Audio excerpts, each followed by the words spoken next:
Considérons à présent la condition de l'homme après qu'il ait désobéi. Quelle est la condition de l'homme naturel? Et quand nous parlons de l'homme naturel, de qui est-ce que nous parlons? L'homme naturel, ce n'est pas l'homme tel que Dieu l'a créé. L'homme naturel, c'est l'homme tel qu'il est devenu. L'homme tel qu'il est maintenant séparé de la gloire de Dieu. Comme la Bible dit dans le livre de Romains, Romains 3, 23. Et il n'y a pas un seul qui est juste. Tous les hommes, sans exception, sont désormais pécheurs, puisque le père Adam a succombé dans le péché. Il a entraîné toute l'humanité après lui dans cette chute. La Bible dit dans Romains 3, 23, tous ont péché et sont privés de la gloire de Dieu. Donc l'homme, après avoir chuté, a été dépouillé de la gloire que Dieu lui avait donnée. Cette vie glorieuse qui le revêtait, l'homme a perdu cela. Il n'a plus accès à la présence de Dieu. Il n'a plus accès aux choses de Dieu. Il est déconnecté des réalités divines. 1 Corinthiens 2, verset 14, nous dit aussi que l'homme naturel, dans d'autres versions on l'appelle l'homme animal, ne reçoit pas les choses de l'esprit. L'homme est devenu une créature étrange et étrangère, ennemie de la vie de Dieu. Il est séparé de Dieu. Il ne peut plus être en communion véritable avec Dieu. Dieu avait annoncé que le jour où tu mangerais de ce fruit, tu mourras. Et la mort est arrivée. La mort, en réalité, c'est d'abord la séparation d'avec Dieu et la perte des privilèges divins.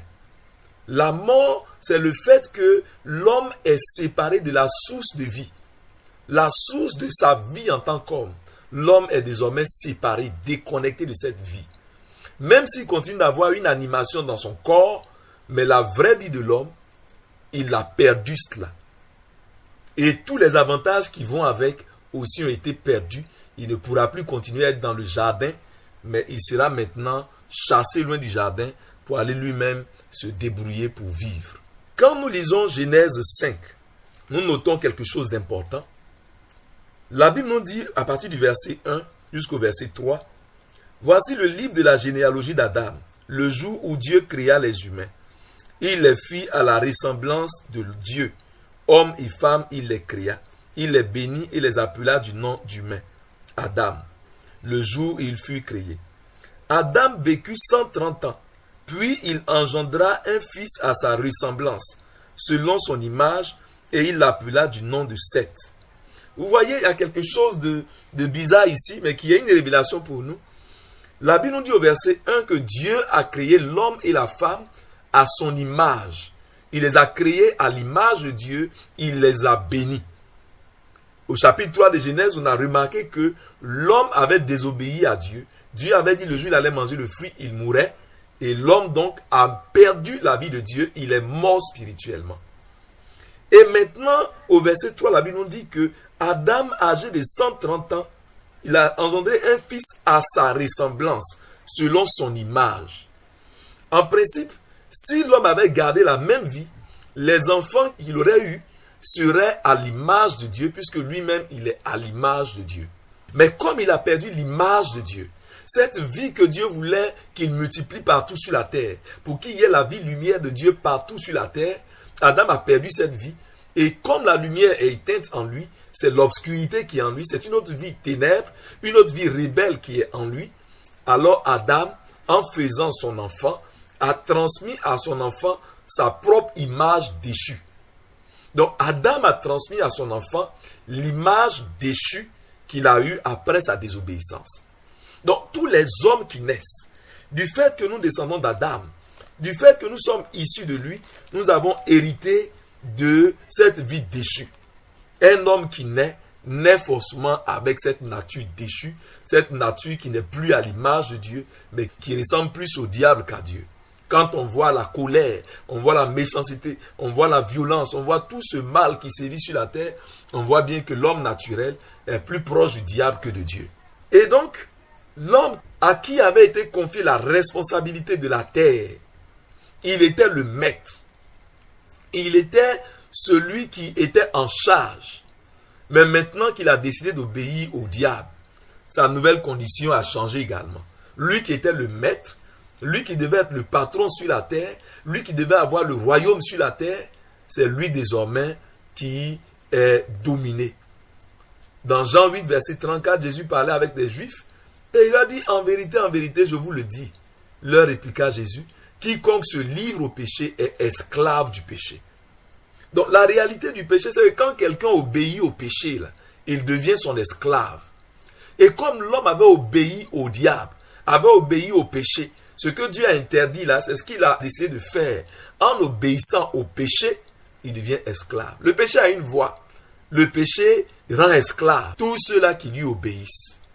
Dans Romains 6, verset 16 également, la Bible nous dit, ne savez-vous pas qu'en vous livrant à quelqu'un comme esclave pour lui obéir, vous êtes esclave de celui à qui vous obéissez, soit du péché qui conduit à la mort, soit de l'obéissance qui conduit à la justice.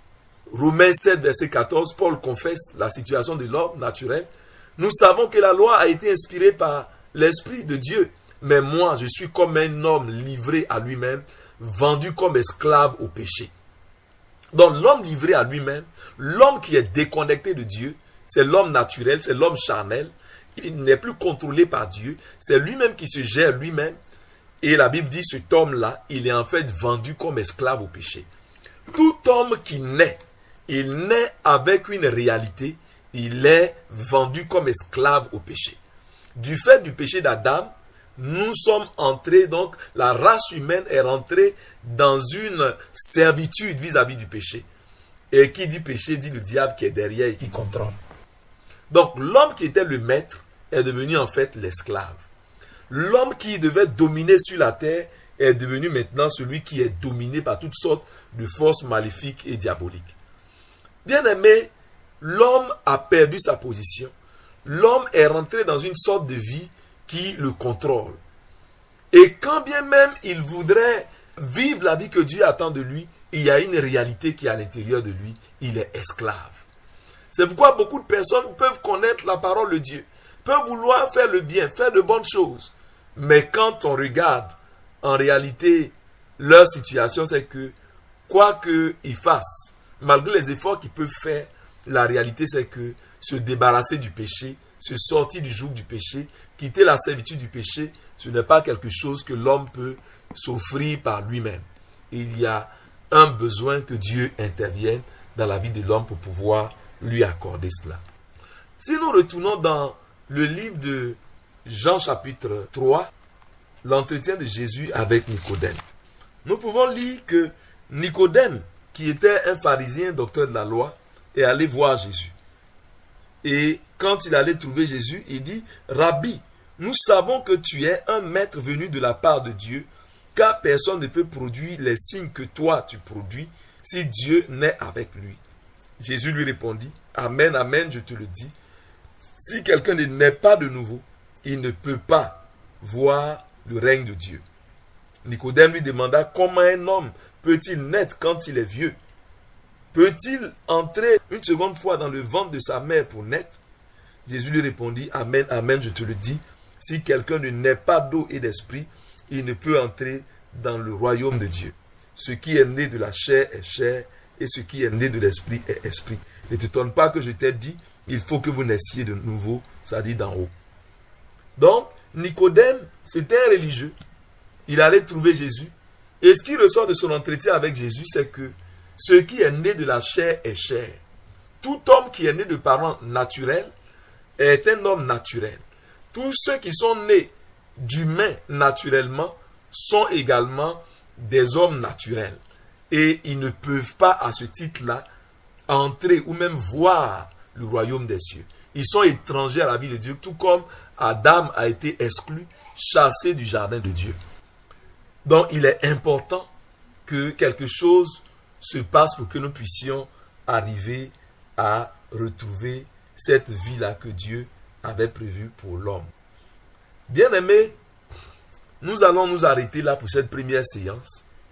La prochaine fois, nous parlerons de la gravité du péché et des implications de cette chute-là. Mais nous allons nous arrêter à ce niveau. Sachons que Dieu a créé l'homme bon Dieu a fait de l'homme une créature merveilleuse. Dieu a fait l'homme à son image, mais l'homme lui-même a cherché beaucoup de complications parce qu'il n'est pas resté fidèle à Dieu.